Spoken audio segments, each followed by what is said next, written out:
Welcome to Show Your Priors. We're your co-hosts, Michael Nichols, and I'm Jason Thompson. A prior is the belief you bring before the argument starts. Each week, we show you our priors, look at the evidence, and update as necessary. On tonight's show, Elon Musk is suing OpenAI and Microsoft for stealing a charity. Does he have a case? Berkshire Hathaway just held its first annual meeting without Warren Buffett. Will Greg Abel be able to steer that ship? We'll take a look.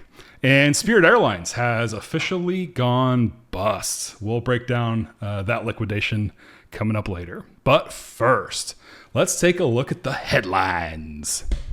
Microsoft, Alphabet, Amazon, and Meta just collectively committed somewhere between $660 and $700 billion of AI infrastructure Capex for 2026, with all four CEOs telling Q1 calls they are still supply constrained. Microsoft alone has an $80 billion Azure backlog it can't fill because it can't get enough power. Gary Marcus is calling the whole spending posture out of control. Michael, where is the actual stress fracture here in this build out? Is it the chips, the grid, or the unit economics? Let me take it a different direction. Let's start with the financials because they're actually all doing quite well on the revenue. It looks like all of them, their revenue is up. Now, is that because of AI? That's the question, right? Because the statement is we're supply constrained, the demand is there. But if you think about CapEx, CapEx is future looking, right? And usually it's going to take you time. I think one of them is spending it mostly on data centers. It will take you time to receive the return on that CapEx. So you can't look at today's earnings or this quarter's earnings and then say that CapEx is returning. It's often very difficult, actually, to show a return, direct return from CapEx you deployed in the past to the revenue you have today. So is the correlation there? Possibly, but it depends on you putting the money in the right CapEx, the right capital projects, which then would lead to the revenue generation. So you need to have that in your head. Anytime somebody's talking about CapEx and being demand constrained, you need to be able to put those two things together. The CapEx we're talking about and Gary Marcus is talking about is for future revenue. That's where the skepticism is. And of course, if you're a CEO today and you're on an earnings call, you're going to be saying, our past CapEx has turned into this revenue that you're seeing, and we're getting great demand for our AI products. That's a leap of faith assumption, though, that demand is for all the compute that you're going to need. And that's really the only thing in the way. So that's the context you need to think of. You need to look at the P&L. You need to think about does CapEx return through future revenue? Because it's not talking about today's revenue, right? Like that can't possibly be related to the future outlays. His skepticism, Gary Marcus and many others, is there really enough to go around? Will this be a price war? If everybody's going into compute, right? They're putting out so much capital to drive this transformation, the next transformation, digital transformation, now AI transformation. Will there be a return? He's skeptical. Now, he's probably skeptical for other reasons. He fundamentally doubts this technology being the right one for the AI revolution transformation, hallucinates too much. You got to verify the output. It's basically just an elite pattern matcher. So his skepticism runs deeper than the financials. Even if you weren't skeptical, right, that AI is revolutionary, you still got to figure out which company is going to make those capital investments and will they make them in the right things. You would have two reasons for skepticism, the technological one and then the business side. So I know that's a long answer, but it's never so simple as it looks on an earnings call. I was kind of looking at the difference between this bubble going on today and the dot-com bubble of the early 2000s. And the differences here are that some of the companies in the early 2000s, like Yahoo, was 600% overpriced compared to its revenue. And today we're looking at somewhere in the 16%, 20% of overpriced. So we're talking about a little bit different magnitude, even though it may feel like we're in a huge bubble right now. We're still smaller when you look at the actual data, the numbers are smaller percentage wise than they were in the dot-com bubble. Yeah. So, Well, we don't know. So I think what makes it difficult to analyze is the companies we're just talking about, they have cash. Like they're spilling cash in all directions. They have for a long time. So they could potentially afford these capital outlays. Now, Gary Marcus's comment was sharp. Hey, these companies are spending so much capital. They're spending more capital per month than the Manhattan Project did in total, which means there's a lot of risk, right? Again, are they putting it on the right things? Where I think the AI hype is most relevant is not these companies which have well-established business models. You can question their capital outlays. It's more on the what about OpenAI? What about Anthropic? What about the others? Because they are not earning so much cash yet. They're growing. They're starting to accumulate revenue, but nowhere on the order of magnitude that those companies are earning it. And there you have to say, okay, can they justify the capital? The others can afford it for now, as long as the shareholders hold. But could they? Anthropic, OpenAI, and I know they'll come back up in the next segments. Yeah. All right. Let's move on here to the next segment. Speaking of, two models released in the last 2 weeks, and they both tell the same story from opposite ends. Moonshot's open weight Kimi K2.6 ties GPT 5.5 on the SWE Bench Pro at 80% lower token cost. And XAI quietly shipped Grok 4.3 mid-trial as a budget reasoning model that scores 53 on the intelligence index versus Opus 4.7, which is at 57, and GPT 5.5 at 60. There's a lot of numbers in there. Michael, are the frontier and the bulk market actually decoupling, or is this just the same compression curve that ate every other software category? Well, looking at this, first of all, I think like if you look at this artificial analysis, what is it called? The Artificial Analysis Intelligence Index. That's a hell of a mouthful. But it evaluates things across 10 evaluators, and then they rate them. Mm-hmm. The Kimi one, I think that the headline there was they were saying we beat OpenAI GPT 5.5, I believe. Tied 5.5 on coding, right? Yep. Now that gives you a hint on something. That they pointed that out means it's probably not beating it on the other 9, right? But it's beating it on this particular one, and that could give you a hint about the strategy of the company. If there is a strategy, you have to question that always. But they may be hyper-focusing on exactly coding. Yeah. Where Grok, it has this score of a 53. What I found interesting was it's like having its price, right, on the API cost per million tokens, which is a big thing, right? It's starting to position itself, if you look there, as maybe a cheap alternative to some of the frontier models, trying to maybe draw some people in, just like the open source models are. If you're price sensitive, yeah, maybe we're not as good as the frontier models, but we're pretty damn close, and good enough can win in most contexts. And the other thing I noticed there was moving towards native input, native video input, and then having the ability to output like Office, Excel, or PowerPoint, et cetera, help you with presentations. So you can kind of see in the hype and what they're saying about themselves where they may be focusing. But you're right, in all of that, there's a tension in there, and it's price. So everybody's trying to figure out what to focus on, where to segment, and then what is the right price to draw people in. And so that's the part I found the most interesting when looking through those. It's difficult to come to a broader conclusion, but I think there are so many damn models out there. They're going to have to nail the customer segmentation and the strategy, because otherwise they're just all competing for the same pool. And that's a price war waiting to happen. As we get more and more down the road with LLMs, I think that at the end of the day, it's going to come down to efficiency and who can have the most compute with the least amount of tokens, the lowest cost compute, that kind of thing. And looking at the Kimi in particular being so efficient at what it does, it kind of makes me wonder if these hyper-focused AIs will be more efficient. So I was also reading another article today about a search-specific agentic AI that is meant to do the search functionality instead of an LLM. You have this search-specific model go do the search for you, and then it relays that search data back to the LLM, who then reasons on it, right? So the search is good at search, the reasoning is good at reasoning, and they're probably more efficient as well. So kind of wonder if that paints a picture of maybe what the future is going to look like here, and that's going to be a lot of specific models for specific tasks.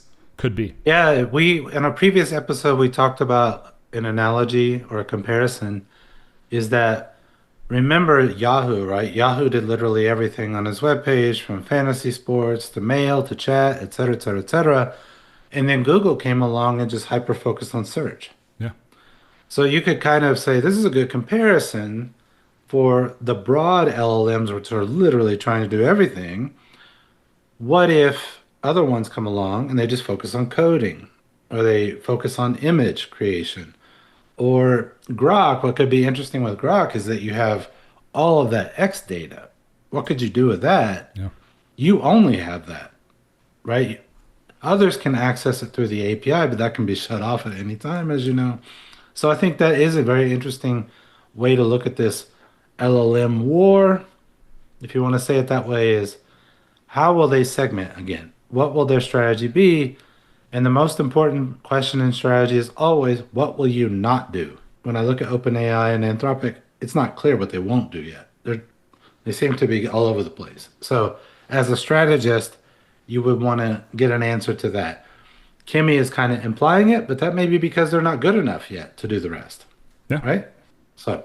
Yeah, could be. Well, speaking of Anthropic, they moved cloud security to public beta on April 30th with CrowdStrike, Microsoft Security, Palo Alto Networks, SentinelOne, Trend AI, and Wiz, all embedding Opus 4.7 directly into their platforms, and Accenture, BCG, Deloitte, Infosys, and PwC handling the deployment. This companion Mythos model has reportedly already found 271 vulnerabilities in Firefox alone. Does this kill the AI native cybersecurity startup category before it gets seriously funded, or is there still a layer between the model and the SOC somewhere where someone wins? This one's interesting. It's something I've been thinking about a lot. Is you might get the impression that Claude, Anthropic trying to do too many things at the same time. Code, security, and the skills that you're seeing that they're launching into, like PowerPoint skill, financial skills, financial modeling, Excel modeling, whatever, right? So they're doing a lot of things, and you look at it and you think, oh my God, are they doing too much? But it turns out they're doing that across the same base, right? So you could make an argument code, you're generating code, it's adjacent to it to check the code, right? Check the security in the code. And then the output of the code, you could say, well, the skills layer on top. Now, though, what's the downside to that? Are those just thin wrappers that an AI native startup that focuses purely on cybersecurity, which we were just talking about, could they still win? I don't know. But it does mean this private model, Anthropic, is expensive. They're burning a lot of capital. They're getting more expensive. They're raising their prices. I don't know if you saw that this week or the last 2 weeks. A lot of noise around like doubling the price of things. So if they can easily be commoditized themselves, you might see a proliferation of wrappers out there, whether they be cybersecurity or Excel modeling or financial modeling, whatever. They're going to have to be careful that whatever they're building, if they're building a little bit vertically off of that horizontal token platform, should they be doing that or just focus on the tokens and let others build that and then make those people who are building on top of them just pay for the tokens? I think it's a great strategic question. They're going to have to answer. I know recently in recent episodes we've discussed Anthropic's deals with Google specifically and how that could, lead to them having more availability with Google's TPUs and more compute coming from that direction. So hopefully, they've gotten some of that compute now. They leaked Mythos a couple weeks ago, and now we're seeing this security model come up. I think it's all balled into one really good sales pitch for this security software that people are really clamoring for now. Companies are. On top of all of that, if we were in a public company round, like right now, we're still in the startup phase, essentially, for these companies, even though they're huge, they're still in the startup phase and they have a lot of VC funding behind them, which creates this false supply. Like there's not, in a real market, there wouldn't be this lack of supply because you would just raise the price and you would, price it to where the supply equals demand at that price, right? And that we're not getting it right now because we're still in this startup phase. Is that kind of your take on that? Or how do you think that's going to play out when they actually IPO and become a publicly traded company? I don't know. I think one of the underlying tensions that you're seeing, why are they partnering? I think we talked about that. There isn't enough compute for them. That's one of the reasons. But the other thing that we brought up, and we should bring it up again, is are they finding out that going vertical into enterprise is a very difficult thing to do? That's also expensive, besides the compute. To get enough salespeople out there, to build enough projects, that's not the most scalable business, right? So you have this tension where you're selling tokens, but at the same time you want to build projects. And maybe these partnerships with standing behind them is that Google already has the channels, Microsoft has the channels. You see a partnership with Microsoft and OpenAI. Now you're seeing Amazon doing the same thing. And maybe these foundation labs are basically saying, we cannot build these channels by ourselves without help. The question would be on the other side, well, why would Amazon help them? Why would Microsoft help them? Why would Google help them? And that could have something to do with, well, in the future, maybe the enterprises, you offer them, yeah, we work with Claude, we work with Gemini, we work with GPT. So you have a full range of options when you go out to your enterprise customers. Being only one of them runs into problems. I can tell you that. We built an application on top of Anthropic, and then you go into an enterprise and they say, well, look, we're on Copilot and GPT. So your game is over already at the door. So it's a strategic question to answer. Is supply artificially constrained? Will it get better? I don't know. So we'll have to see. Yeah. So if you haven't noticed tonight, in my lead-ins to these subjects have been very detail heavy as far as numbers, and I just read a dozen company names, and that's because Claude wrote all my lead-ins tonight. I ran out of time, unfortunately. But that kind of leads me into the next topic, which is AI slop.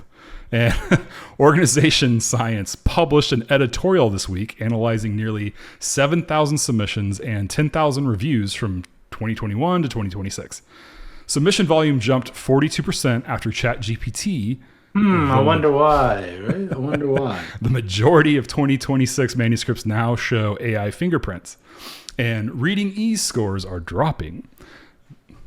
Just as I mentioned, the authors call the new equilibrium more, not better. Mike, if peer-reviewed research is the substrate everyone updates priors on, what happens to the update process when the substrate is contaminated?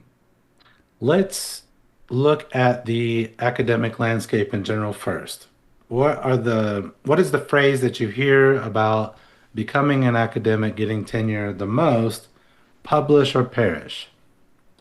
This is the incentive underlying all of this, right? So probably the volume that you're seeing has been unleashed because of that incentive. I'm just going to throw as many cannonballs at that wall as I can so that I get published. And if I place enough bets, and GPT's helping me do that, so the hell what, right? One of them gets through. I wrote 10 more papers than I would have otherwise. I wrote 100 more. Now, the quality of the papers. Have you ever read peer-reviewed academic literature? It's already almost unreadable, but for very different reasons. Yeah. It's so jargon heavy. It's written so densely. It's so written around the statistics, the statistical analyses that you got to do, the experiment setup. That is why only 4 or 5 people ever read this. It was already difficult to read. Now, the problem you get with AI is a different kind of jargon. It's like jargon from Reddit threads or from X, right? Where it sounds like you're writing an X post, which is super abstract, jargon based with no scientific literature behind it. So the jargon you had in the academic papers was like actually academic jargon. Hmm. And so, yeah, that's on the production side. So the incentive is to produce as much as possible because the more times that you're cited, it's not only better for your university. I think there's a University of Texas Dallas who keeps a ranking, and that increases the prestige of the institution. But the whole academic game is getting cited over and over and over by others. And if you increase your volume, you get more citations, even if the quality of every paper you write is lower, Yeah. right? So that's the incentive. Now, on the other side, the publishers, they're having to read more volume. And it is very difficult, as you noted, to even prepare for a show with all the news that you got out there to read everything thoroughly. Now imagine you've got a 42% increase in papers being pumped out by ChatGPT and the others now, and you have to decide as a publisher what to produce, and you need reviewers, academic reviewers, to read all that. Well, that might be the better place to deploy AI, right? With proper scaffolding, with a proper system prompt that can determine one, was this AI written? Two, is it good? And just to get you through the first bars, right? The first gates before you send it off to reviewers. So you end up in this ironic situation where AI is writing the research and also reviewing it. Yeah. Right? So the question is, what's left for the academics and the reviewers to do? And how can they stop this? Or should they stop it? I don't know. Because, like, like in medicine, often, or in pharmaceuticals, you're just like crashing lots of molecules together so you might produce something that's effective. And maybe you could make an analogy. I know a lot of people will reject this, but if you're just throwing a lot of slop right out there, maybe there's some good slop in there. I don't know, right? Maybe some, you know, what do you call it? Like a trend breaking paper comes out of the slop. I don't know. But it could also mean, here's the other game. There's always a place where you can differentiate.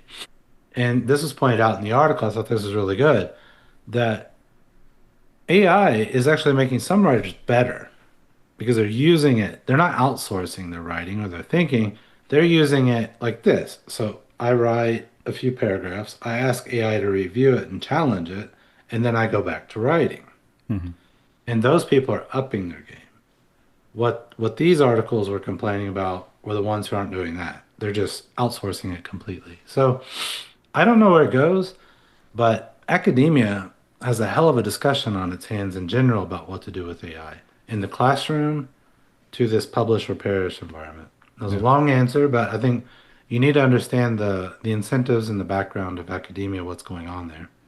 There's a lot of parallels between this and I don't know if you've looked for a job lately, but resumes are written by AI now, and guess who reviews it? AI. AI. AI. So, And they it's- like each other. Have you seen that? I just saw an article that AI prefers resumes written by AI. oh, fantastic! I should be in good shape then. Exactly. Right? And the other, Hey, even more interesting is the AI can detect. Let's say the AI reviewing is Claude. It can detect whether the AI that's writing the resume is Claude, and it prefers Claude over the other models, and it prefers all the models over human writers. Right? So, interesting. hey, Yeah, interesting. The other thing I wrote down there was the Taylor Swift law of volume is works out for a lot of people. Put out a lot of stuff, and some it works on X. That's the whole point of a bot, isn't it? Yeah, pretty much. Yeah. All right. Beijing, switching a little bit of gear here, Beijing just killed Meta's acquisition of Manus, the Singapore-based Chinese AI agent startup, by refusing to clear it through merger review. Bloomberg's read is that this calls Singapore's whole role as a Chinese AI hub into question and signals that capability and signals that capability flight is now an explicit national concern. Mike, is this a one-off, or is the Chinese government now drawing a permanent ring around its AI research? Diaspora? Thanks, Claude. I don't know. Diaspora? Thanks, Claude. You know what a diaspora is? I can explain it. I'll look it up while you talk about the question. Okay. So I used to live in Singapore, and Singapore actually has a very fascinating history. And I'll get to the point why this matters for what we're talking about. Singapore is an entrepot, right? So it has the advantage of Chinese traffic, Asian traffic, shipping, trade has to go through there. But it was also a British colony. So it has this unique place in today's world between two polar opposites, right? Well, let's not call them opposites. There's the China pole and the US pole. Singapore has Anglo-Saxon common law. So it's this, but a lot of its population comes from China natively in the past. So it has this very unique position to understand both worlds. And it was trying to position itself, and I think it's always tried to do that, to position itself as a neutral party that understands both worlds, where you could then develop AI businesses, trade businesses, banking businesses, etc. Super successful model for a very long time. And this would call into question Singapore's current model. So what happened here was Manus was a Beijing native startup, right? So China startup, which comes with all of the surrounding data sovereignty and the issues with if you invested in a Chinese startup, how do you get it out of there? How do you exit it?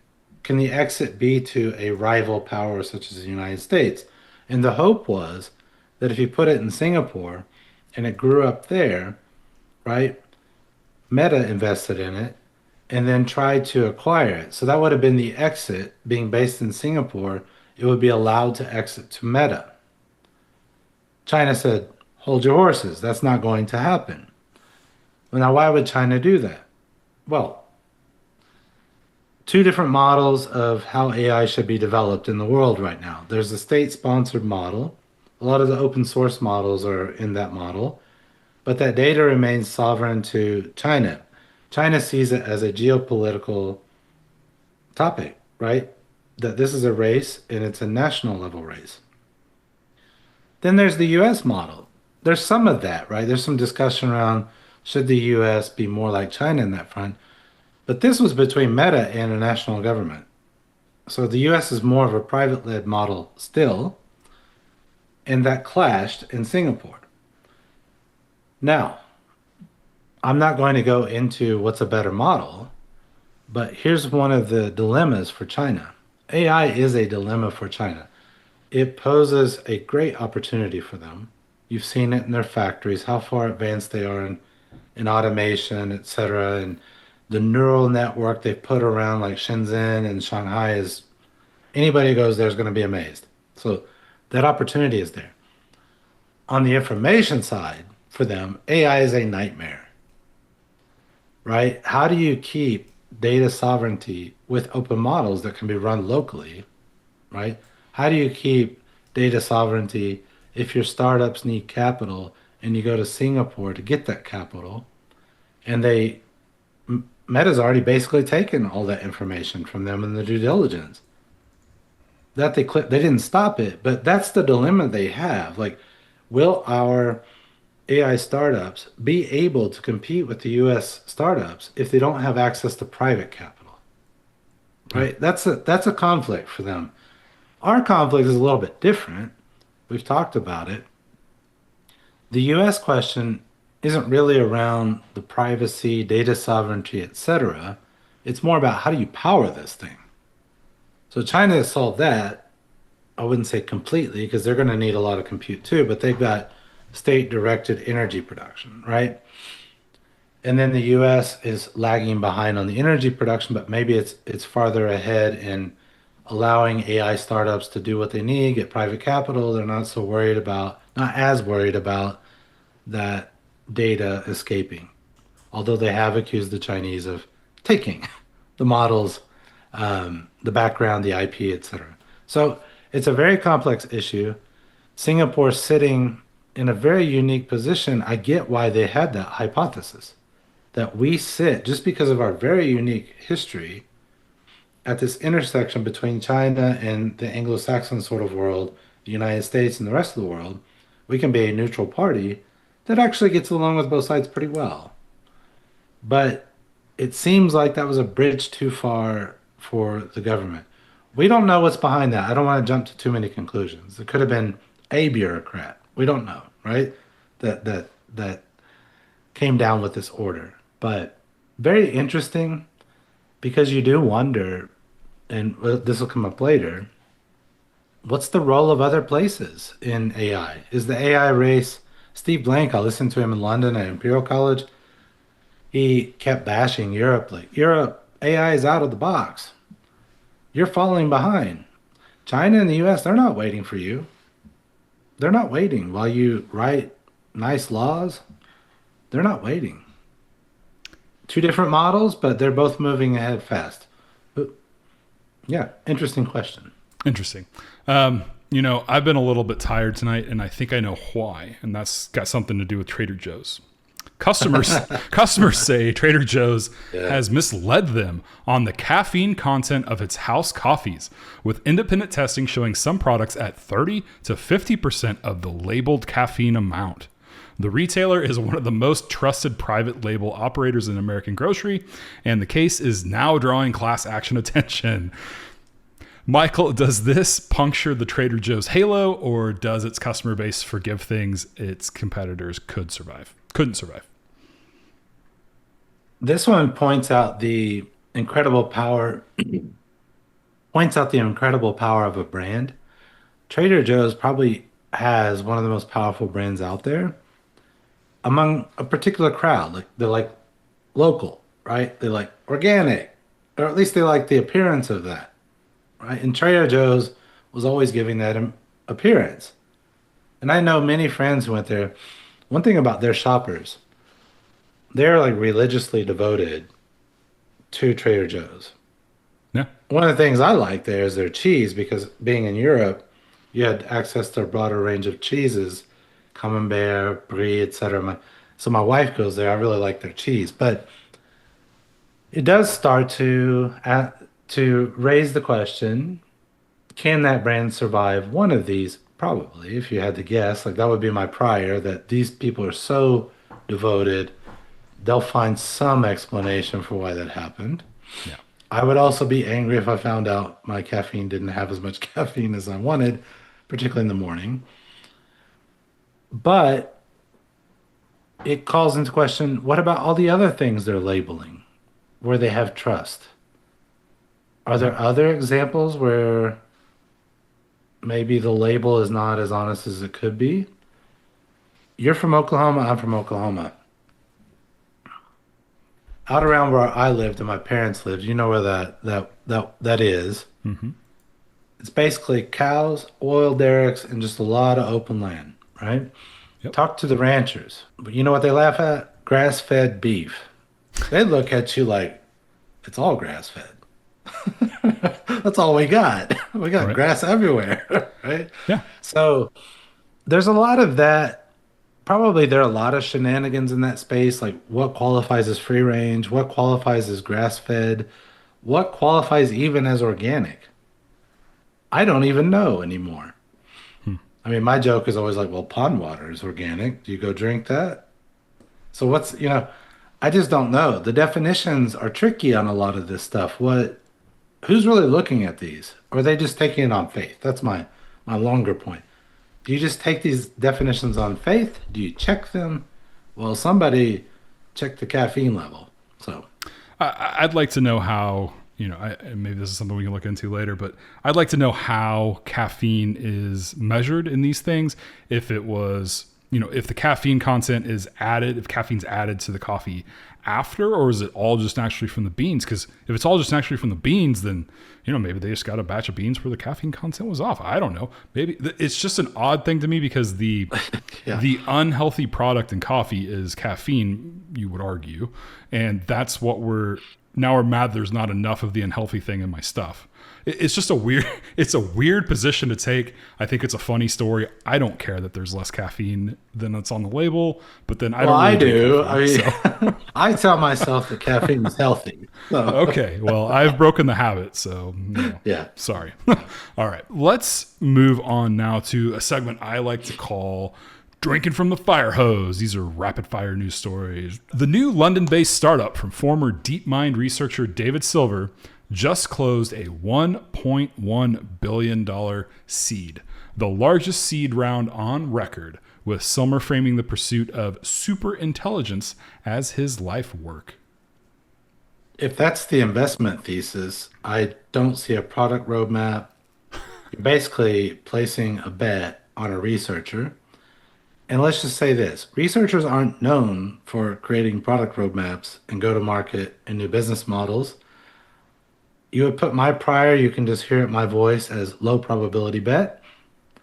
But hey, Mr. Researcher, go out and prove us wrong, create a better super intelligence. If you can find one that doesn't hallucinate for me, I'll buy from you.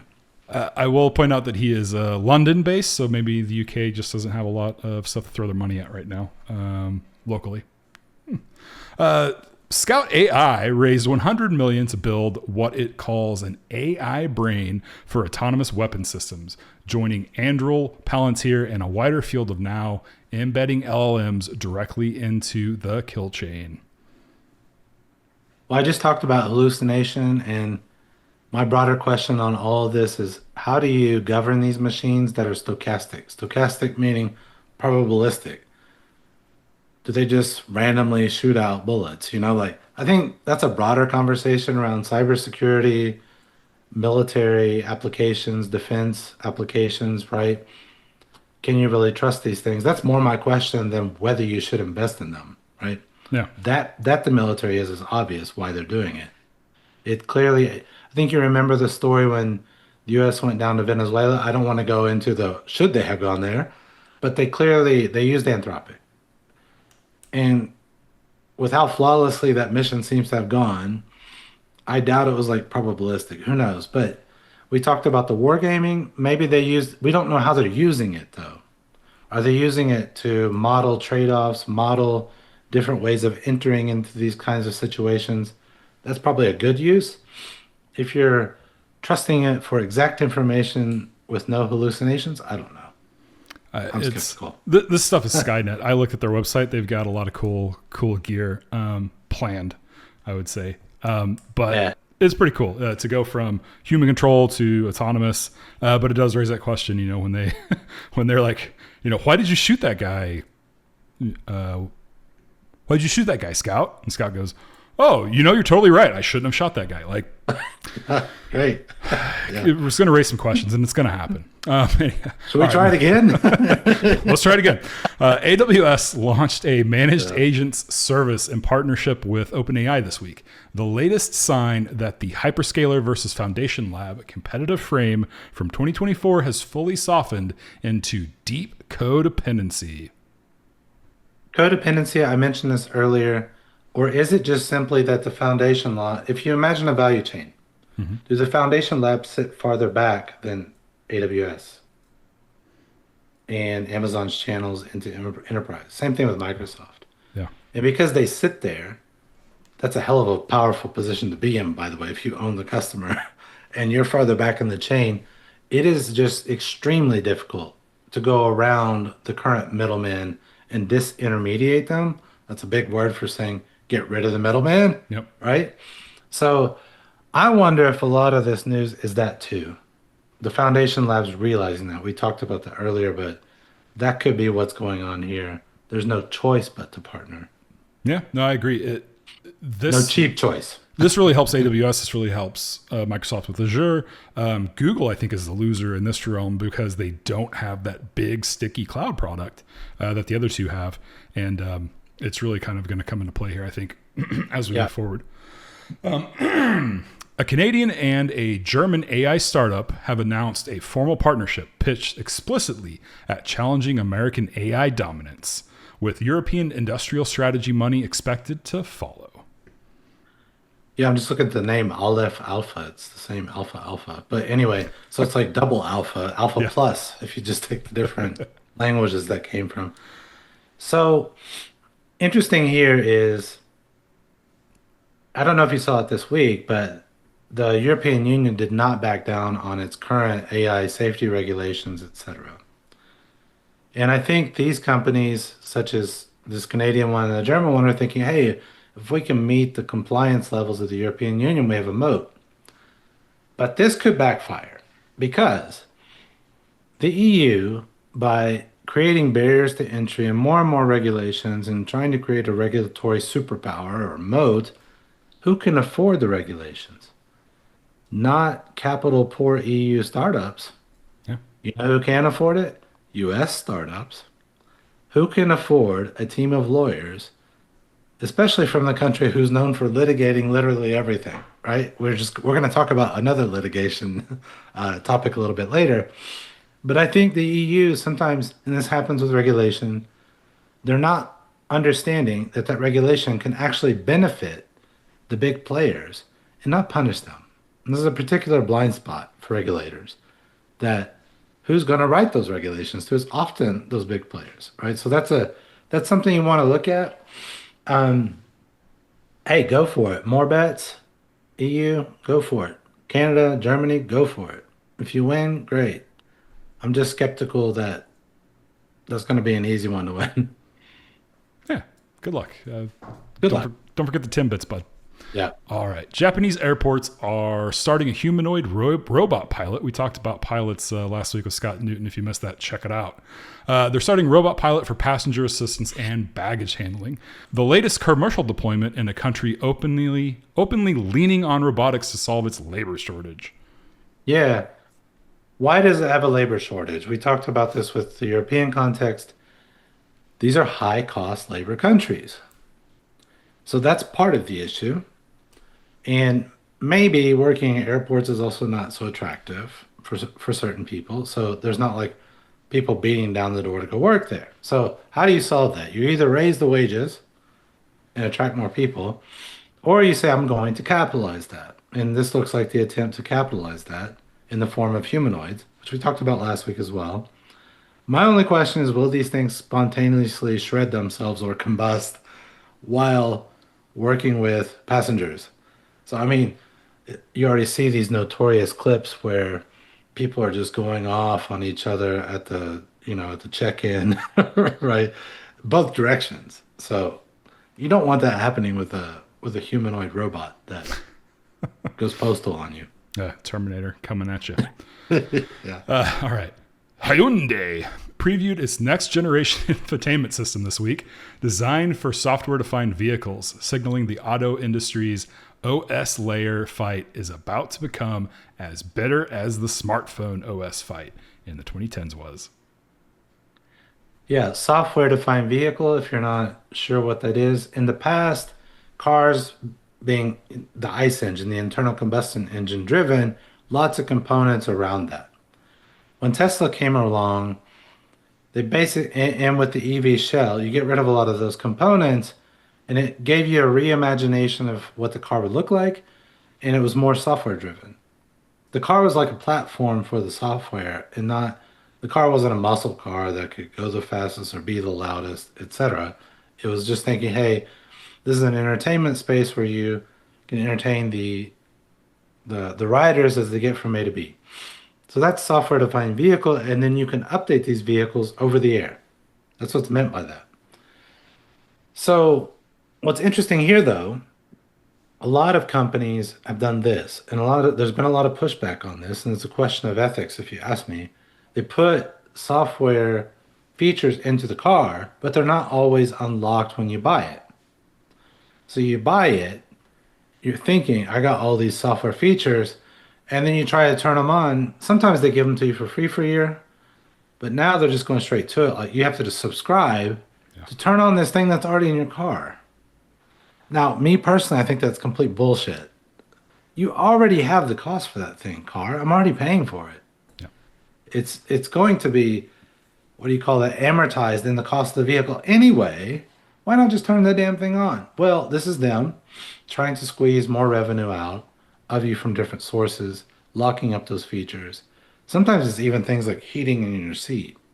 That's Hmm. turned off, right? By default. You have to turn it on. So that's my bigger question around this is the automotive companies not understanding how to monetize IoT software and just trying everything, and it might backfire on them big time. I had I can't remember what brand it was, but I had a washer dryer that I bought maybe around 2016.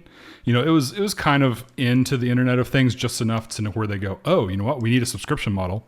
And Yeah. they wanted to charge me, $10 a month for my phone to be able to tell me when my laundry's done. Yes. It just blew my mind. Let me. It's a good feature, but I'm not going to pay you $10 a month for it. Is it a good feature? Because when my daughters were really little, they went to this company event, and the event was to get little kids to explain new technologies and how cool they were. This exact thing came up in that event. My daughters were really young, like 3 and 5 years old. And the thing was, they were trying to explain it. Okay, so on my phone, I can tell when the washer and dryer are done. And my little girl is being just very logical, like, but you can hear it. Why do you need it on your phone?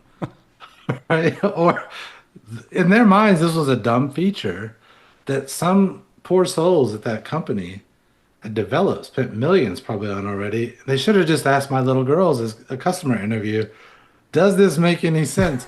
I don't know how successful that feature's been, but that's often an interesting thing when you ask kids and they're more honest about it, right? Like, hey, why would I need that? I kind of have the timing in my head anyway. I'm not paying $10 when I know roughly in 2 hours it's done, or I can hear the beep, or it stops when it stops, Yeah. Mine tells me when I'm out of dryer sheets somehow.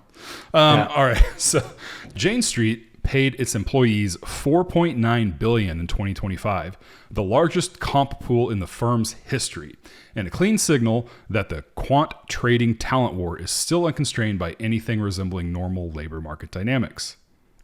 A new model called Talkie has been trained exclusively on text published before 1931, producing an LLM that genuinely sounds like a 1920s journalist, and a useful reminder of just how much general intelligence depends on training corpus. Right. So I think the interesting thing for me here is that if you trained on pre-1931 text, have you ever read books around that time period? No, I don't think so. You almost need a dictionary sometimes because the vocabulary was so much more extensive. And I've been thinking about that. Why is that? I was talking to my daughters about it because they have the same impression. I remember one time I picked up Last of the Mohicans and it was a read, right? Yeah. Like I saw the movie and then I read the book and I thought, oh my God, the book is way, way harder. And my point there is that if you train something on language that's that old, right? You might end up with vocabulary that's mismatched for today's environment, and it could simultaneously be really eloquent, but also really inappropriate given today's political correctness climate, right? Yeah. But one of the reasons we were talking about why this might be, I think most people in education back then, when they were writing, they had to learn Latin and Greek, or at least Latin at a bare minimum. So their vocabulary was just much better and they had much better roots, right? And so they knew how to use language. They read all the classics, but they did write about topics that maybe we would consider completely not kosher, off the reservation, things that we wouldn't even want to broach today. Yeah, I don't know. I think it's interesting. He is live. You can go talk to, or it is live. You can chat with Talkie anytime you want. Just search Google for him.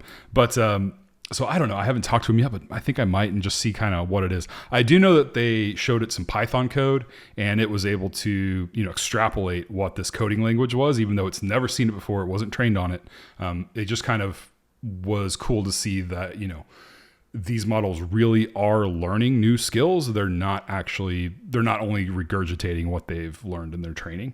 One cool thing I've seen out there, I think people have trained on the old classical, they've trained models on the old classical Latin. So like if you wanted to learn Latin, you could perhaps talk with Caesar, right, in the language of Caesar. So that could be a cool application, or Middle English if Yeah. you're into Shakespeare. So you could really, you could train these models however you want to simulate English at an earlier time period or French or whatever. Really cool for linguistics work. If you're into that, I used to be into that. Yeah. Probably not what most of our listeners are into, but it's really an interesting topic. And I think the way your brain works on linguist with when you're thinking about linguistics is it helps you create a mental model for how LLMs work. And perhaps they're able to pick up Python so quickly because it matches the way that we learn languages in some sense. Yeah. Not perfectly, but in some ways. It's a cool thought. All right. Outside the courtroom this week, Elon Musk said most cryptocurrencies are scams, prompting a crypto sell off in a wave of commentary on whether his statement counts as new information or just another Tuesday. Well, it must be nice that you have so much influence on the market that you can make a statement and move it. I don't know if he told buddies about it before he made the statement and they've made trades. Again, we've referenced that in previous episodes where there is research on this, where when such a statement's coming out, like from Claude and Anthropic, it moves the market. And do people know that? If they see that happening one, two, three, four times, you can get a little bit of insider trading going on. I'm not accusing Elon of doing that, but he just happens to be one of the few people in the world that can do that, right?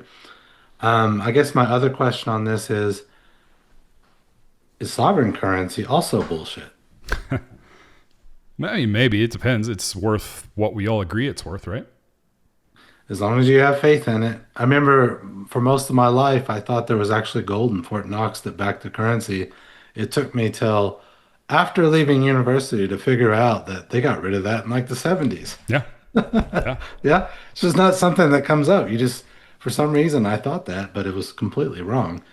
Who knows what else I'm wrong about? That's how it started. It's a weird statement from Mr. Dogecoin himself, and I will go ahead and say that, with his at least Dogecoin pumping, that he definitely had some insider trading going on there. All right, let's move on to our main topic, actually. So this is Elon Musk versus Sam Altman. Elon Musk is in an Oakland courtroom suing OpenAI this week, claiming Sam Altman and Greg Brockman stole his charity by pivoting it to a for-profit model. But the trial has turned into a mirror for Elon, as emails have surfaced showing he once pushed for that exact same structure, provided he was the one controlling it. With Musk's own XAI now a direct competitor, is he fighting for a principled mission here, or is this just a $134 billion case of founder's remorse? Does he actually have a case? Again, let's dig into the causes of this and maybe what some of the factors may be. One of the things that's confused me about this whole argument the whole time is why is there any difference whether it's a nonprofit or a profit-seeking institution researching AI and making it available to the public? What is more dangerous about that? I suppose one of the things you could think about is, do nonprofits have stronger governance about what gets released, etc.? It doesn't look like it. It looks like we released that into the world as a nonprofit when it already had hallucination problems, sycophancy problems, and some of the research has been, causing people to experience cognitive decline. Not every user, but a large enough number to be maybe problematic. So that's one thing. There's Anthropic, who's seen as more of the responsible citizen. They're profit seeking. And then Altman and OpenAI, nonprofit going for IPO. For some reason, in Musk's mind, and people seem to agree with this argument, at least some people, that it would be better off as a nonprofit, even some of the board members, right? This is one of the reasons that I think he was kicked out in the first place before they brought him back. And it's one of the reasons a lot of their researchers left Yeah. for some reason, right? This thought around AI safety. So that's a deeper thing I think we have to think about. What is the right governance structure for AI? Is it profit seeking? Is it nonprofit? Does it matter at all? I mean, that's one of the things that came up. What you're hinting at is he being hypocritical? It sure looks like it on the surface, where you say, I handed you over this nonprofit money, right? Charity, you could say it that way. I invested money in this institution that I thought would research AI responsibly. And it looks like Altman and the rest pulled a sleight of hand, injected capital, or they treated it as injected capital to go ahead and build a startup where they may have had the intention all along to go to an IPO route. That also looks true. Earlier this week, one of the board members that worked with Sam Altman, one of the ones that I think recommended that he be kicked off originally, she came out and said that Sam Altman has a very, very loose relationship with the truth. And this is one of the things that Elon was saying is that Sam Altman consistently misrepresented what that institution was and what he was doing with it, constantly hiding information from the board, etc. You also saw a story that perhaps corroborated some of that information from Ronan Farrow in the New Yorker. Um, you have to realize that when you're writing an article like that, of course, they're going to find dirt. But my point here is that this court case, and this often happens in court cases, is you get a very confusing, contradictory view in it. Lots of people are looking bad, and then constructing a truth out of that is very difficult.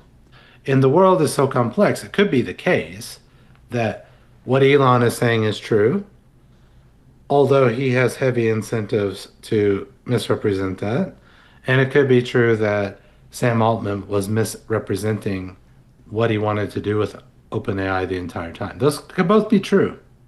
It doesn't tell you who's correct in this lawsuit. A lot of it, I think, hinges on what the definition of AGI is. Yeah. Maybe you can talk about why that was a part of the case, the AGI. Sure. So this case also names Microsoft as one of the defendants. And it was because Microsoft aided and abetted stealing of the charity. What that also brings into the court case, though, is that there was language that between OpenAI and Microsoft that said that Microsoft won't be able to resell or use any AGI. So, behind Copilot, we talked about this before, is GPT 4.0, is sometimes 5 models. So if what the case that Musk is saying is that based on the current definition of AGI, which is, it's just that it's capable of doing many tasks at superhuman level, which is true, that qualifies as AGI. So therefore, GPT-4 and beyond would be AGI and exempt from use by Microsoft, essentially. That's been called into question here during this case. Now, Microsoft and OpenAI have completely reworked their agreement as of the 27th of April. So just very recently, they reworded everything. I didn't get too deep down that rabbit hole, but I assume it changed a lot of this language that they're actually talking about in the court case to make it more ironclad or future-proof. Do you think we have AGI based on current definition, or do we need to maybe refine it? Because I think personally to me, AGI is lieutenant commander data, the thing that can go out and live amongst humans on its own and blend in, essentially. That's what it is to me. Yeah, I mean, I think this is a good example of what could become a fatal abstraction. It's too abstract, the term AGI. The goalposts seem to constantly move. Yeah. And that's a problem for a case where it hinges on what that definition is, if it's part of the what maybe influenced the judgment, right? So I have a problem with the term AI as well. It's often never clear what people really mean by it. Do they mean only the LLMs? That's where a lot of people's attention is on right now. Do you mean other subdomains? What applications do you mean? What customer problems? What business models do you mean? It's not clear. And with AGI, it seems to be something like the human and the computer interact somehow, or it becomes human-like, the technology, it becomes conscious. But there are all kinds of definitions out there, or at least people claiming they know the definition and then commenting on it. So there's a hell of a lot of noise around the term. And I just don't know the best way to define it because I don't know if you saw NVIDIA's CEO, he came out a few weeks ago, he's like, it's already here, and then walked it back immediately.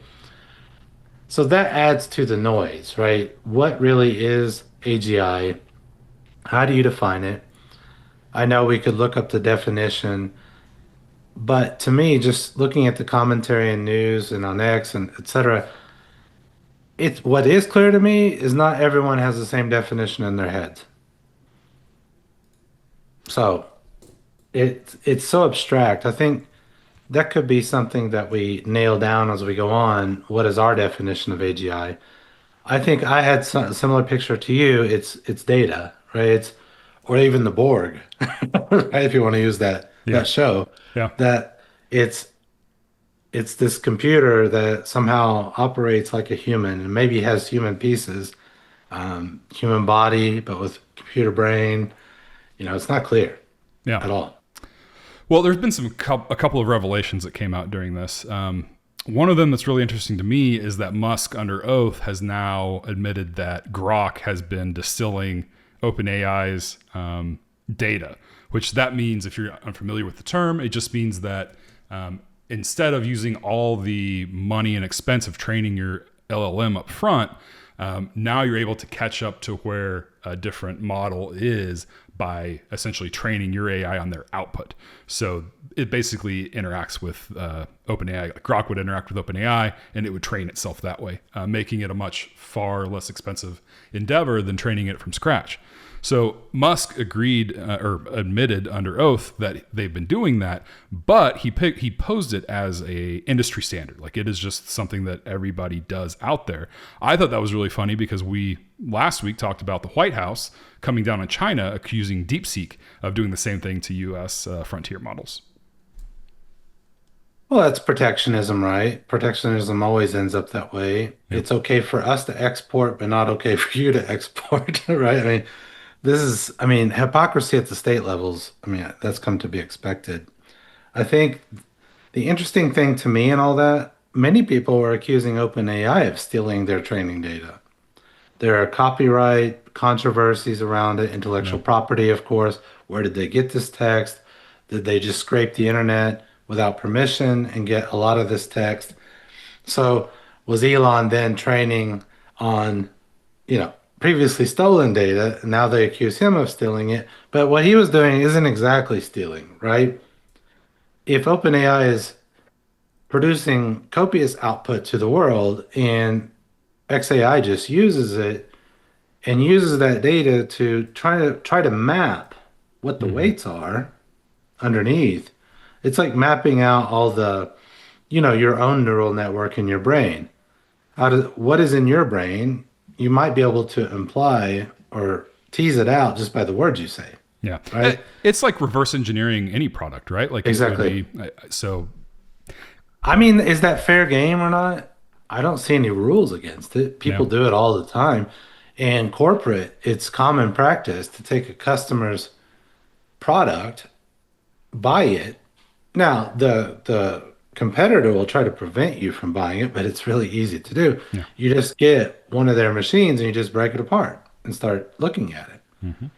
And then, yeah, you can't build exactly that replica of the machine, but what's the boundary where that machine's infrastructure, design, system influences your design? Yeah. It is not clear at all. And is that fair game or not? I said it in the last episode, there's a hell of a lot of corporate espionage, so it's unsurprising that people do this. So something else that came up during the trial that I thought was very interesting is during the 48 hours when Sam Altman was fired back, I think it was at the end of 2023, the board didn't just look for a new CEO. They actually tried to merge the entire company into their chief rival, Anthropic, with Dario being at the helm of the big conglomerate there. I thought that was very interesting and telling that, when they did oust Sam Altman, the only reason they brought him back was, I think, public outcry of the workers and the shareholder or the investors. Where the board, though, they have purview on some stuff that most other people wouldn't, and it just makes me wonder, how bad did it actually get for them to take that step? It seems kind of crazy. Well, the last topic would think about when we think about this court case is there's a big elephant in the room that's floating around it, is that a lot of people, I'll just say, are accusing Elon of using this court case to kill a competitor. So if he can successfully revert OpenAI back to a nonprofit, then they can't go for an IPO. Now they're going for an IPO with a valuation around 800 billion to a trillion. And when you look at it versus XAI and now Cursor, which Elon put in an option for as well, then they could be considered somewhat competitive, right? Elon claims, well, at least Grok is not intended to be a frontier model. It's intended to be more like the open source, getting cheaper to give a competitive model for agentic workflows, etc. Okay, now Elon has also constructed that grand narrative around AI, SpaceX, XAI, the supercomputer, Cursor now, when you add it to the mix, and are they competitive? They're going for a valuation and an IPO around 1.3 trillion, 1.25 trillion. And when you look at that, okay, it there's an incentive there, let's just say it, to maybe crush your competitor and revert them back to nonprofit status in just one fell swoop. You have the cover of it was a nonprofit, and you did invest while it was a nonprofit, and there was an incentive on the other side, you have to admit it, to use that as basically free capital to develop a startup that was with every intention of privatizing it in the long run. We don't know that that's true, but that's the claim that Elon's making. And on the surface, you could read it that way too. Yeah. I don't know. There's a lot of big egos involved here, and The biggest. hard to say exactly what their motives are. Let's move on to the next topic, Berkshire Hathaway. So today is the first Berkshire Hathaway annual meeting, today being Saturday, May 2nd. Since 1970 was someone other than Warren Buffett running the room. And Greg Abel walked into it with profits doubled, a record cash pile, and the stock trailing the S&P by more than 30 points. The last one was a negative, by the way. Since Buffett announced his retirement last May, that's when we started tracking the 30-point gap between the S&P and Berkshire. Abel told shareholders Berkshire would not do AI for the sake of AI, and is reportedly unwinding Todd Combs' positions after Combs left for JP Morgan. Michael, the prior most investors are carrying is Berkshire equals Buffett. Did anything Abel say today actually update that, or is the market right to keep selling at a discount? Well, I think if you looked at it and you imagine that Abel, I think this is what his intention is to sound like Buffett. So if he had the equivalent of a system prompt, it would be Warren Buffett's character running that prompt. And then the output from Abel's mouth is essentially Warren Buffett, right? So there's that. And I don't want to imply that he doesn't have the same philosophy, that you go long, you look at the fundamentals. And this is actually something that I agreed with deeply, that if you look at the fundamentals of business, despite the efficient market hypothesis, do you know what that is? Where basically, because Wall Street is a random process, you can't find any competitive advantage investing because it's just random. Everybody has the same information and it's almost impossible to arbitrage, therefore to index funds. Buffett, though, rejected that.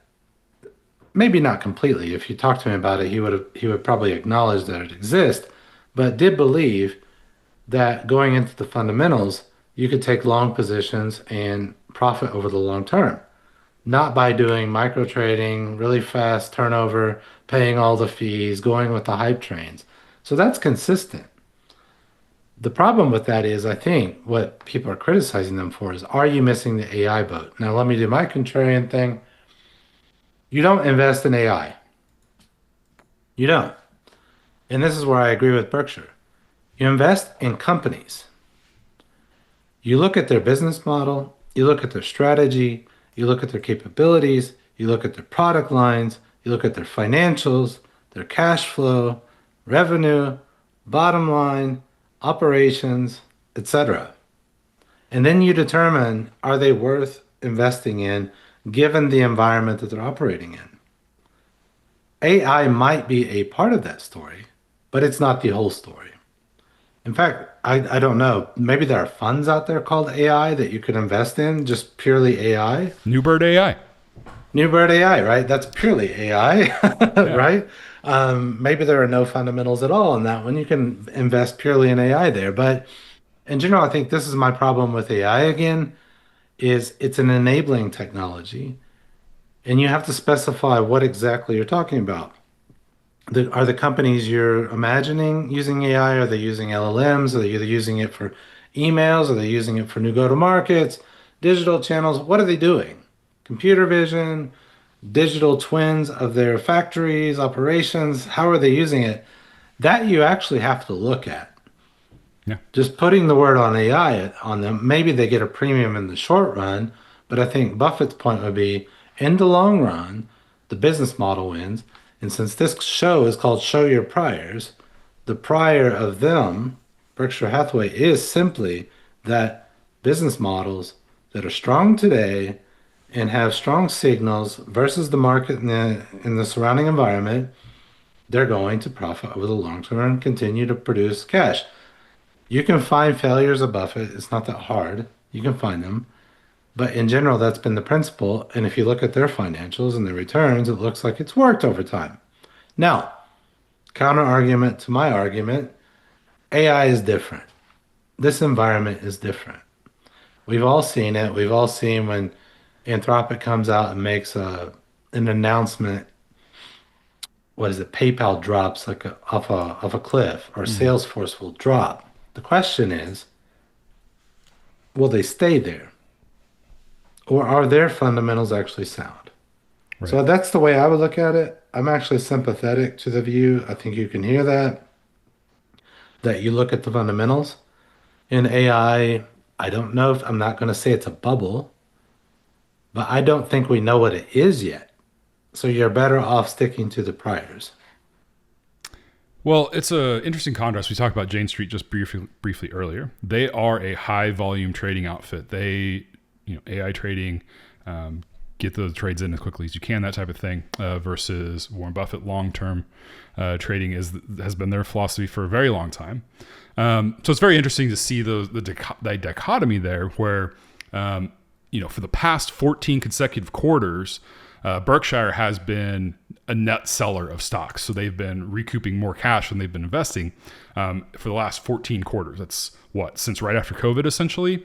So they bought a big buy-in on the dip from COVID, and then ever since have been kind of pulling back because in Warren and the firm's eyes, the market doesn't make a whole lot of sense right now. If you look at Tesla and the Mag 7 and you look at its revenue and its declining revenue, versus what its stock price keeps going up and up and up, it doesn't make sense when you look at the fundamentals. So they've been hoarding cash versus piling it into Tesla. Whereas a lot of other people or a lot of other firms have been making a lot of money actually doing that thing and continuing to pile in, even though the fundamentals don't make sense. So I'm not exactly sure what's contributing to that completely. It could be a lot of retail investors that are now a little bit more savvy where they're buying the dip. I noticed that a lot when, past couple of years, right after Trump was brought in as president, and the tariffs came in, the markets just went way down. But they Yeah. rebounded pretty quick, and the thought behind it was retail buyers are now investing a lot more than they used to be, and a lot more quickly. And with Robinhood, that type of thing, it's easier to do. The barrier to entry is so much lower. And the other thing it could be is the Fed is just so good at managing these things that maybe there isn't ever going to be a big downturn like there was in 1929, right? Who knows? But interesting thoughts, and very different fundamentals there for Warren, for Berkshire. Classic M&A, classic long-term investing versus the Citadels and the Jane Streets out there, right? Yeah, I think the last point I'd throw in there is it's maybe an irony of the position we're not only going to do AI. I think one of the great hopes of AI and for investors like Buffett is now is the time that you could actually do really deep dives into the fundamentals. I mean, we're building an application where we look into the deep dive, where we deep dive into the fundamentals of strategies of companies. You have the world's knowledge at your fingertips right now. Granted, there are proprietary databases that you have to pay to get into, but presumably Berkshire Hathaway has access to them. So with a good AI model, and I presume Berkshire Hathaway has some sort of proprietary investment methodology that you could load into the AI, couple it with research, give it more and more context, and actually it should make your method better because you're getting more data. So this would be ironic if they're not using AI in that sense. So it could actually make their method stronger. You Yeah, know, could. that would be interesting, right? And maybe this could be a counter to that. Maybe the days of the, I don't want to call them fundamentalists because it's not the right word, but people who invest based on the fundamentals, like Berkshire Hathaway, maybe now retail investors with the proper tools could do similar work without the proprietary moat that maybe Hathaway has, or the connections, or the network, or the talent there, right? And the capital. So that could be another thing you're looking at. No longer could you say retail investors don't have the best tools in the world that they're in their hands. They're going to pretty soon. So it looks like it's all getting commoditized. So that's an interesting dynamic when you look at firms like Berkshire. What's going to happen? And does going long work anymore when there's so much volatility in the markets? Yeah. The last kind of point that I wanted to make was Todd Combs. He left for JP Morgan Chase, and he's going to be managing his own $15 billion fund over there. So all the positions that he was managing at Berkshire are now being liquidated by Greg Abel, the new CEO. So I guess what that says to me is that he didn't. So Todd Combs was the tech guy. He was the guy who made the big Apple play back in the day, and he was more on top of the fintech and the technology stocks, and that was kind of his area of expertise. And it's interesting that, especially now with a lot of bloated tech stocks, that Abel is liquidating those and exiting those positions now that he's got it under his control. So that was kind of an interesting thing. And maybe he's also doing it as to show that, hey, I'm the one in charge here. Maybe that's it too. And I also wanted to mention that, Warren Buffett's still chairman of the board, if I'm not mistaken. So he still does have a presence, and a pretty decent presence too, of being the chairman, right? I think it's typical to see regime change. When you see a regime change, you get a strategy change. And it's just a signal that something is now different. Yeah. For some companies, they prefer continuity, but if this was a return to the fundamentals in this volatile market, maybe that's the message they wanted to send. Yeah. I don't know. Yeah, that could be the strategy. Could be. Interesting. We'll have to monitor that and the progress on how that goes. All right, let's move into something that I don't think, Warren would have invested in this airline, Spirit Airlines. Spirit, they've began liquidation this morning with all 17,000 jobs gone effective immediately, and a $500 million Trump bailout that died on the vine due to creditor opposition. The cause is clearly fuel. The Iran war doubled jet fuel prices, and Spirit's model couldn't survive it. This will be the third time since late 2024 that Spirit has filed for bankruptcy. Very interesting stat there. Frontier and Avelo have joined forces and formed a coalition, and they'll be lining up for a $2.5 billion bailout of their own from the federal government. Michael, is the ultra low-cost carrier model just dead in any environment with geopolitical fuel price tail risk? Or does Spirit's particular cost structure get caught while the model still works for someone more disciplined? I think to answer that question, let's play Warren Buffett. Let's put in our own system profit. Let's go in system prompt. Let's go into the fundamentals. You said during that the cause was fuel prices. That's probably one cause, but then the question would be upstream. What would cause, why would fuel prices cause that business model to collapse? And it had collapsed multiple times in the past. They have multiple bankruptcies. So then your question is, what is it about Spirit Airlines that makes them not able to survive? And then if the implication was this is just an industry problem for the business model of low-cost airlines, so a cost leadership position, then what you want to do is look at other cost leadership airlines out there like Ryanair. Are they having the same problems? And one of my favorite cases out there, it was written by Charles O'Reilly, I believe. He looks at Continental Light. Now, I don't know if you remember Continental, but Continental was basically a luxury airline, maybe not Emirates level, but it went the international routes, the luxury routes, the expensive routes, and then Southwest came in and positioned itself against them by being like the fox. So Continental was the lion, big fat lion, luxury, and then Southwest said we'll intentionally go away from you, take these regional routes, be an operational monster. Continental, for some reason, even though they weren't even flying those routes, perceived them as competition. This is one of my big criticisms of corporate executives and market shares. It really depends on how you define the market. So in their heads, every airline was a competitor because they're in the same market. I think the way you should think about markets is it's it depends on the customer problem, the customer segmentation.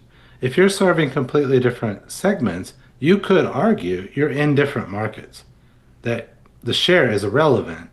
You're maybe polluting the share by including people who aren't actually competing against you.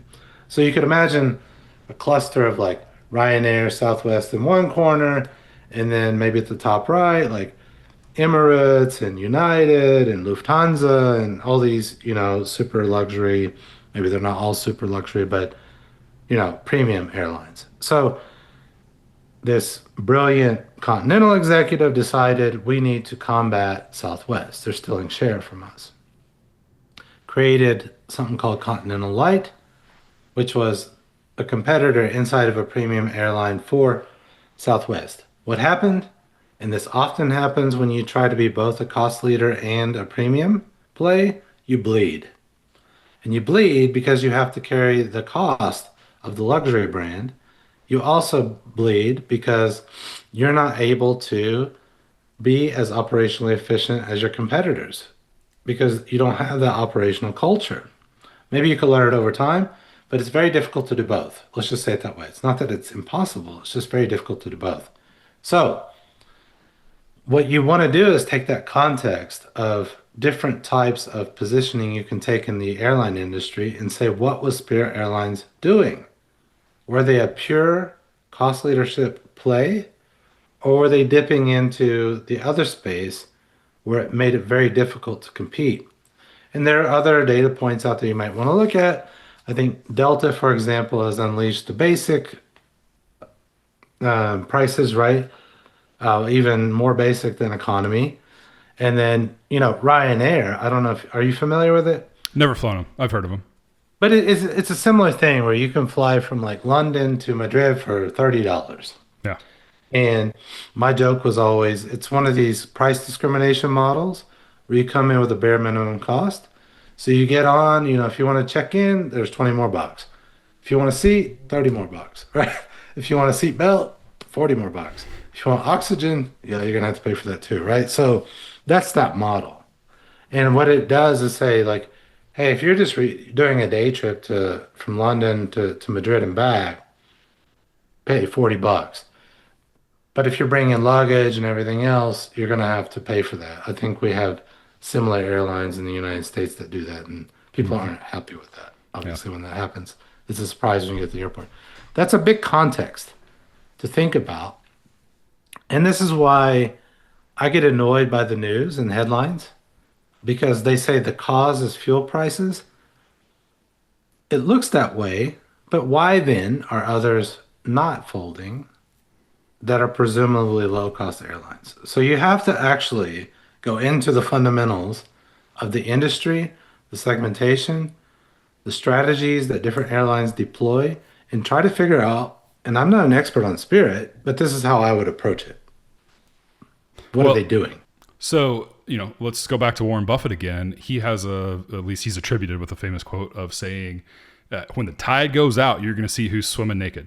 So, Yes. Meaning if you don't have the proper emergency fund, cash on hand, Bailouts, bailouts, COVID. if you haven't been handling your business correctly and responsibly in good times, then when the bad times come, you're going to have to pay the consequences. And that's, I think, what's happened to Spirit here. Yeah, I agree with you. Fuel might have been just one straw on the camel's back. The final catalyst, right? Exactly, yeah. But it wasn't what led to the entire demise. I think you're absolutely correct there. In fact, I have a quote from Sean Duffy, who's the Department of Transportation Secretary, and he said that Spirit was in dire straits long before the war with Iran. And that's an interesting thing for him to say, just because he's, he also has the need to keep the segment alive, because if the entire segment were to die, there would be a huge influx of demand and it would kind of throw the market completely off and the prices would just keep skyrocketing and it would be a big issue. So he needs to keep the market alive. So it's a really interesting thing for him to say. But, I bet it's founded. Well, the Washington bureaucrats don't want to have to ride with the plebes back in economy. So what do you mean? Need to have Biden rides Amtrak every day. Yeah, right. Right. So could you explain this to me a little bit? So the holdouts on the deal, the government and Donald Trump, we offered a bailout deal to Spirit Airlines, and it was turned down by the bondholders, which are listed as Citadel, which is Ken Griffin's firm, Ares, and Cyrus Capital as the large three bondholders. Why would they turn something like that down? Well, look at the priors in this case. So what is the probability if you've already been bankrupt how many times? 3 times? 2 times before this, yeah. 2 times that you'll be bankrupt a 3rd time. So there's already something about the Spirit Airlines business model that would make you think that, yeah, it's not just fuel prices. There's just something fundamentally flawed with this model, and we better get out while we can. Now, why would the debt holders do that? Because they have priority when it comes to liquidation over equity holders.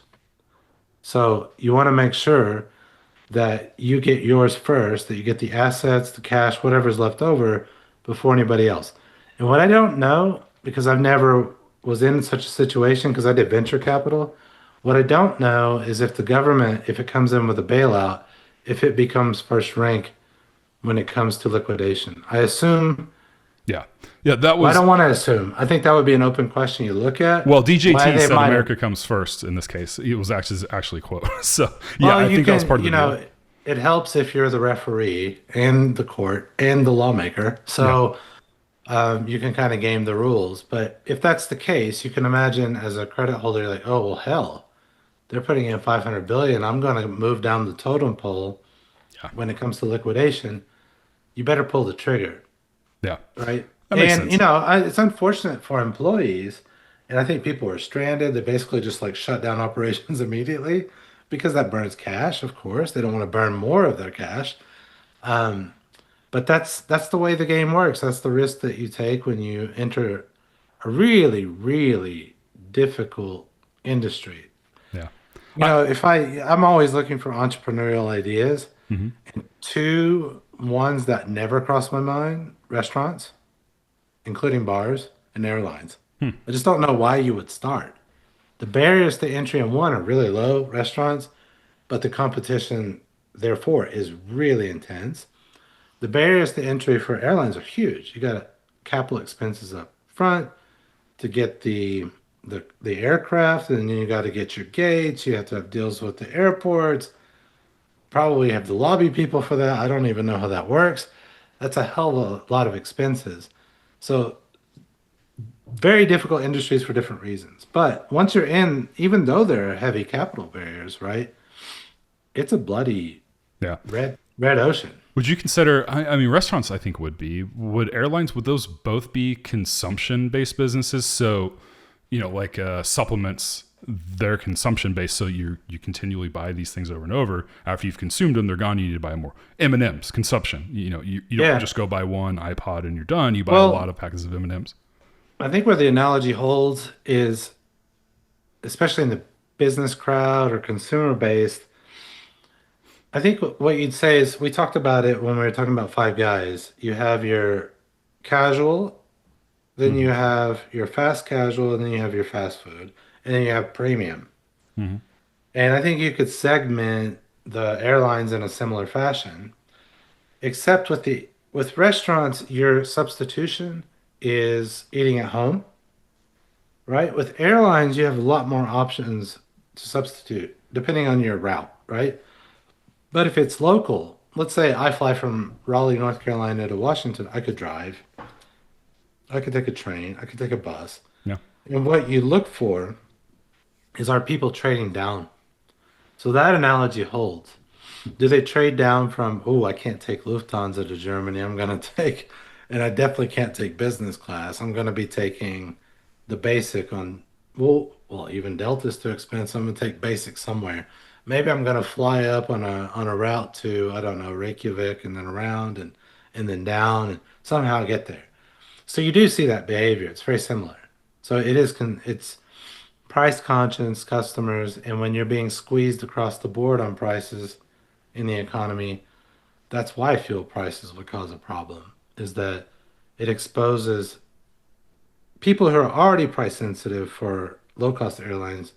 They're even more exposed. You would presume, right? So how are they trading down? Maybe they're just not traveling. Maybe they put that trip off. And even in business, this happens a lot. I'm sure you've seen it.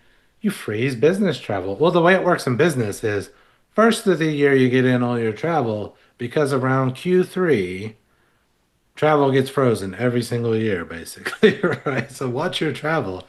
And then people will start doing Zoom, Teams calls, or driving, right? Yeah. But yeah, it's you can see the analogy between those. They're consumer facing, and you get the same price pressures, and you get the similar behavior of trading down. Yeah, of course. Interesting. Anything else on Spirit before we? I think that's the last topic. All right, Man, I get it is the last topic, and I think the thing I always wonder in airlines is you don't see very much innovation. Yeah.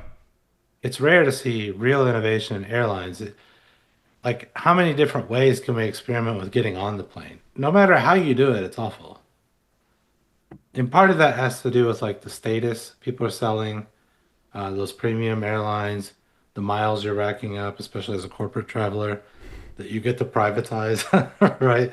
So I just don't see much innovation around there. It's more on that side, like loyalty, benefits, rewards. I suppose it might be a technical thing too. You're not allowed to create those supersonic jets, at least yet. I know there's some experimentation in that direction. On fuel, I know we were looking at it as well in some of my past companies. Will there be innovation around electric planes? Different types of fuel, maybe? The thing is, though, airlines and aircraft have been optimized for the regulatory environment, and they are super safe. It's slower and safer. So I think people are just reluctant, like the FAA, to allow innovation. So that's something I've always had my eye on, though, is why is there no innovation there? And it's because that environment's very difficult. Yeah, there have been innovations in the private flying market. So, I've seen things from, the cars that turn into planes, that type of thing, to all electric. It does exist out there. I don't know the range or anything like that, but I think that's probably where we would see the innovations start and then work their way up. But you're right. I mean, when I think back of airlines in my entire life, it's pretty much been the same. I don't have to dress up anymore when I go on the flight. Maybe the way we get on the plane's a little bit different, but all in all, I'm it's the always same amazed. thing. I'm always amazed by people who do an 8-hour international flight in a suit. Yeah. You can change when you land. That's it's incredible to me. I'm still waiting on the hoverboard. It was No. promised in Back to the Future. Yeah. I know there are some LAG clips where he was pitching hoverboards as his startup idea.